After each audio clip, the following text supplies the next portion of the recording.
China just shocked the world with what they're building, but here's what no one is talking about. While Western media keeps you distracted, China is quietly racing ahead, creating a future straight out of science fiction. AI that thinks for itself, machines that replace humans, cities run entirely by algorithms. AI and healthcare. In 2024, the United Nations Population Prospects released a sobering forecast. China's population, once thought immovable at 1.4 billion, is expected to decline to 1.3 billion by the year 2050, before falling even further to just 633 million by the end of the century. The report warned that between 2024 and 2050 alone, China will experience the largest absolute population loss of any nation on Earth. This decline did not emerge overnight. It is the result of decades of compounding pressures, from the long-term effects of the one-child policy to rising living costs. If you lived in a Chinese city, and that's now the majority of Chinese people, you could only have one child. If you lived in the countryside, you might be allowed a second if your first was a girl. And a job market that leaves younger generations uncertain about their future. For many women, the anxiety runs deeper still, shaped by concerns over access to adequate care during pregnancy and childbirth. Faced with these realities, an increasing number are choosing not to have children at all. The consequences extend far beyond falling birth rates. A shrinking population means fewer workers, fewer caregivers, and fewer doctors, arriving at precisely the moment an aging society will require more medical support than ever before. The growing imbalance between healthcare demand and the number of available professionals has long seemed like an unsolvable equation.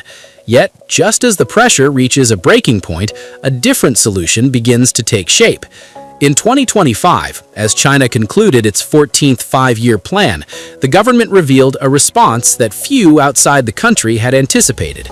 Confronted with a widening gap between population needs and medical capacity, China unveiled something unprecedented, its first artificial intelligence-powered hospital, known as the Agent Hospital.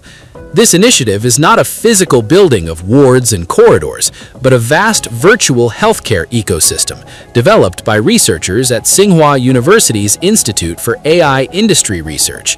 It was first introduced in a research paper published in May of 2024. Its core purpose is bold: to train artificial intelligence doctors at a speed and scale no traditional medical institution could ever achieve. Within this simulated environment, powered by a self-learning framework called MedAgent Zero, AI agents take on the roles of patients, doctors, and nurses. These agents interact continuously across more than 300 diseases, enabling AI doctors to practice diagnosis and treatment autonomously. Through constant repetition and feedback, they learn in days what would take human doctors years to encounter. What began as a research experiment quickly moved beyond the laboratory. A Tsinghua University spin-off company, TireX, is now commercializing the project. In April of 2025, it entered its first real-world pilot at Beijing's Tsinghua Changgung Hospital. For the first time, the Agent Hospital system was integrated directly into a functioning medical institution, marking a decisive shift from theory to practice. The pilot was introduced in phases, targeting departments where efficiency gains and diagnostic support could have the greatest impact. These included general practice, ophthalmology, radiological diagnostics, and respiratory medicine. Importantly, the AI doctors are not designed to replace human physicians. Instead, they work alongside them, streamlining workflows and offering real-time diagnostic and treatment recommendations, easing the burden on overstretched medical staff. During testing, the system processed 10,000 patient cases in just a few days, achieving a reported diagnostic accuracy of 93%. Handling a comparable volume of cases would take human doctors years. The pilot currently involves 42 AI doctors across 21 medical specialties, collectively capable of managing more than 300 diseases. Yet patient care represents only part of the vision. The Agent Hospital also serves as a training ground for the future of medicine itself. Medical students can learn in this environment, developing the skills needed to collaborate with, rather than compete against, artificial intelligence.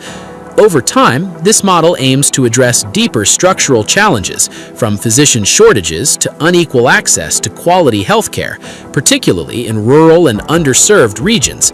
This strategy extends beyond virtual hospitals alone.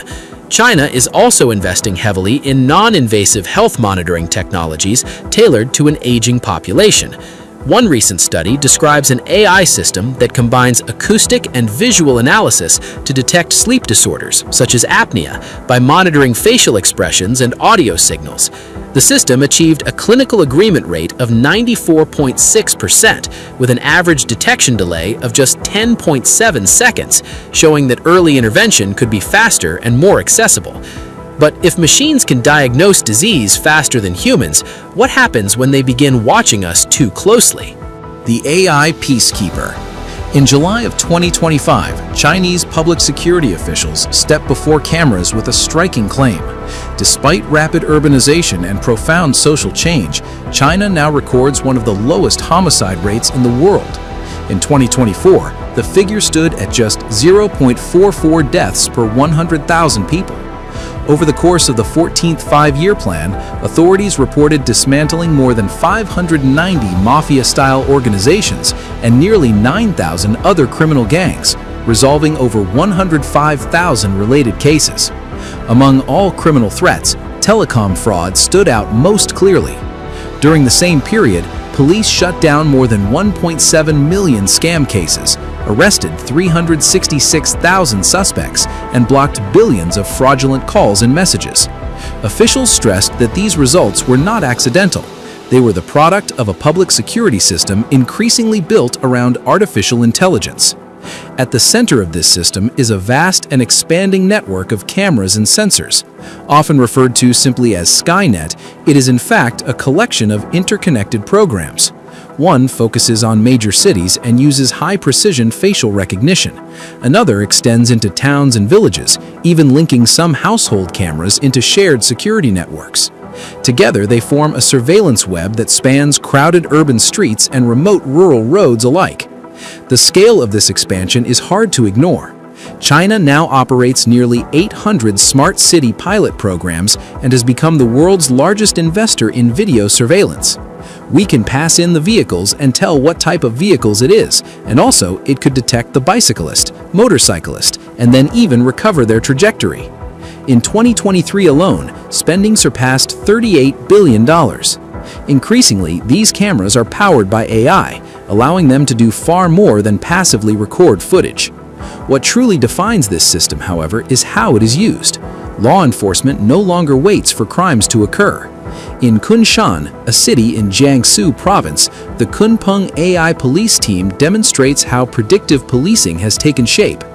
Drawing on more than a decade of historical data, the team developed over 220 AI models designed to disrupt crime and intercept scams before damage is done. In one case, the system froze a fraudulent transfer of 500,000 yuan in under 10 minutes, traced 87 linked accounts, and supported arrests within 3 days. Officers estimated that the same investigation would typically require 5 or 6 people working for 2 whole weeks. Instead of reacting late, the system moved first. This speed also enables law enforcement to look ahead. Large AI models now analyze past crimes, travel flows, and crowd movements to forecast risk. Ahead of major holidays, systems may warn that theft or fraud risks are rising in busy commercial districts, allowing police to adjust patrols before incidents occur. In some regions, including Xinjiang, AI systems automatically flag behavioral patterns deemed high risk and send alerts directly to officers. Decisions once mainly driven by intuition are increasingly guided by data. The influence of AI extends beyond policing and into the justice system itself. Prosecutors now rely on AI tools to review case files, cross-check evidence, and assist with drafting legal documents. Some systems can even identify potential weaknesses in a case before it reaches court. Inside courtrooms, judges use AI to organize evidence, compare similar rulings, and suggest sentencing ranges. The gains in efficiency are substantial. At the Hainan High People's Court, officials reported that AI tools reduced the time required to draft judgments by 70%. Under the National Smart Courts Plan, every court is expected to use AI systems by the end of 2025, with full nationwide integration targeted by 2030. In everyday public spaces such as airports and railway stations, AI-driven surveillance now handles continuous monitoring. Rather than staring at screens for hours, officers respond when systems trigger alerts. Their role shifts toward decision-making, communication, and on-the-ground response. This allows fewer personnel to secure much larger areas, easing pressure on a workforce already strained by demographic decline. Yet, this expanding reach also raises serious concerns, particularly around privacy and data protection. In response, new regulations began taking effect in 2025. Companies using facial recognition are now required to obtain explicit consent and provide alternative identity verification options in commercial settings. Organizations handling large volumes of personal data must conduct regular compliance audits, while authorities have launched enforcement campaigns against apps that misuse data or abuse AI tools. These measures do not halt the system's expansion, but they aim to draw boundaries around it. As AI increasingly predicts crime, guides patrols, and shapes justice, how much control should we be willing to give them over the systems that move us through the world? In December of 2025, China crossed a major regulatory threshold. The Ministry of Industry and Information Technology granted the country's first production permits for conditionally autonomous Level 3 vehicles. The ride is a little bit juddy. The motion sensors are so sensitive they'll stop for anything that could be a possible obstruction. For the first time, self-driving cars were legally approved for limited use on public roads. Two models received authorization: the Chang'an Shenlen SC and the ArcFox Alpha S. The approval came with strict limits, reflecting a cautious, safety-first rollout. The Chang'an model is allowed to activate its automated driving system only on designated highways and urban expressways in Chongqing, only during traffic congestion, and only at speeds below 50 kilometers per hour. The ArcFox model is approved for selected highways in Beijing with a higher speed limit of up to 80 kilometers per hour. In both cases, the vehicles will initially operate under close supervision, similar to robo-taxi trials with professional fleet operators and safety monitors on board. The goal is to collect real-world data while maintaining human oversight. This step is a state-backed effort to reduce traffic accidents, which are caused mainly by human error. As China's population ages and the number of younger drivers declines, road safety has become a growing public concern. I received the first citywide permit to run robotaxi in Shenzhen. What does iRide actually mean? How soon do you think we will be travel to Shenzhen and get a robotaxi? Automation is being positioned as a tool to stabilize safety, not as a way to replace drivers overnight. Behind these approved models is a rapidly advancing vehicle intelligence stack. Many Chinese cars now integrate onboard AI systems that handle perception, decision-making, and driver interaction. Some vehicles include voice-based AI assistants that allow drivers to issue spoken commands, such as requesting that the car navigate to a location or reposition itself within a limited range. These systems rely on high-performance computing hardware, including dual AI processors, as well as dense sensor arrays comprising high-definition cameras, ultrasonic sensors, and multiple radar units. Together, they enable functions such as lane changes, obstacle avoidance, traffic light recognition, automated parking, and complex urban turns. At the same time, Chinese automakers have pushed vehicle mobility far beyond conventional driving. Models such as BYD's Yangwang U8 use 4 independent electric motors, allowing each wheel to move separately. This enables features like zero-radius turns, sideways movement into parking spaces, and precise low-speed control in tight environments. The same platform allows limited water traversal, where the vehicle can float briefly and move at low speed through deep floodwater, offering an emergency escape option rather than a daily driving mode. Other manufacturers have focused on extreme maneuverability in dense cities. Vehicles like the IM Motors L6 use 4-wheel steering and independent motors to reduce turning radius and allow horizontal parking movements. This design reduces the space required for parking and improves access in crowded urban areas. Similar systems appear in models like the BYD Z9 GT, which can slide laterally into narrow parking spaces using controlled wheel rotation. This is here the Denza Z9 GT. We're going to explain you all about it. This high-tech vehicle with a lot of new technology features you've maybe not seen before. But how good is it for real? High-performance electric platforms have also advanced rapidly. BYD's Yangwang U9 supercar demonstrates how software-controlled suspension and motor systems can deliver both speed and stability. Its suspension can lift individual wheels within milliseconds, allowing the car to adjust ride height, absorb uneven surfaces, and maintain control under extreme conditions. These systems are production-ready and sold commercially, not limited to concept vehicles. A broad national ecosystem supports all of this development. Technology firms such as Huawei provide full driving system architectures used by multiple automakers.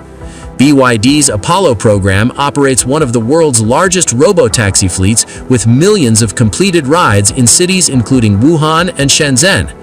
Autonomous driving companies like Pony.ai, WeRide, and DeepRoute.ai focus on higher-level autonomy for both passenger transport and freight. At the consumer level, manufacturers such as BYD, XPeng, NIO, and Li Auto have made advanced driver assist systems standard across much of their lineup. As a result, more than half of all new cars sold in China now include Level 2 driver assistance features. This creates a constant flow of driving data and familiarizes the public with partial automation, easing the transition toward higher levels of autonomy. Crucially, China has also addressed legal responsibility. Under national rules, when a Level 4 or Level 5 vehicle is operating in self-driving mode, liability for accidents falls primarily on the manufacturer or fleet operator, not the passenger. This removes a major barrier to adoption by giving companies legal clarity and consumers clear protection. Rather than leaving responsibility undefined, the state has chosen to absorb and manage the risk. From self-driving cars to highways without drivers, the question is, who or what builds the roads of the future?